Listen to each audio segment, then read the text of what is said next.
اور رمضان آتا ہے تو کریم کے کریمانہ فیصلے ہونے شروع ہو جاتے ہیں۔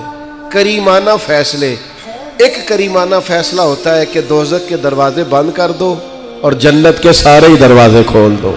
پھر آپ کو پتہ ہے ایک انوکھی بات بھی آپ سے کرنی ہے۔ قانون نافذ کرنے والے اداروں کو نا مجرموں کا پتہ ہوتا ہے، ان کو پتہ ہوتا ہے کس کس جگہ کچھ فسادی لوگ ہیں۔ وہ دیکھتے ہیں نا ملک میں کوئی خاص مہمان آ رہا ہے جو ملک کے لیے فائدہ مند ہے اور وطن کے لوگ اور وطن کو اس سے فائدہ ہوگا، استفادہ کریں گے لوگ اس کے آنے سے، وہ کیا کرتے ہیں ان فسادیوں کو پہلے بند کر دیتے ہیں۔ کہتے ہیں ایسا نہ ہو کہ یہ آ کے کوئی خرابی کرے، وہ منع کر دیتے ہیں۔ تو یاد رکھ لیں، سمجھ لیں، حضور فرماتے ہیں شیطان کو بھی قید کر دیا جاتا ہے۔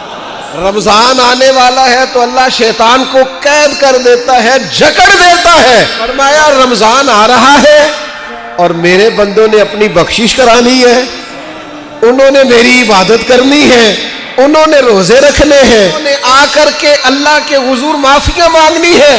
اور رمضان کی ہر رات میں 70 ہزار یا بلا مثال و بلا تشبیہ اللہ جانے کتنے بے حساب لوگوں کی رب نے بخشش کرنی ہے۔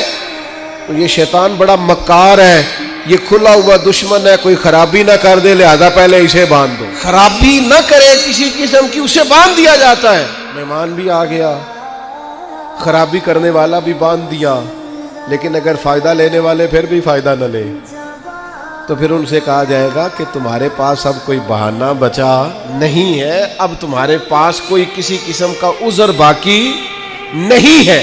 اب تو یہ تھا کہ تمہیں بخشش کرانا چاہیے تھی، استغفار پڑھنا چاہیے تھی، دعائیں کرنا چاہیے تھی، قرآن مجید کی تلاوت کو کثرت سے کرنا چاہیے تھا، لیکن چونکہ اب تم یہ بھی نہیں کہہ سکتے کہ مجھے شیطان نے گمراہ کر دیا، وہ تو باندھ دیا گیا ہے۔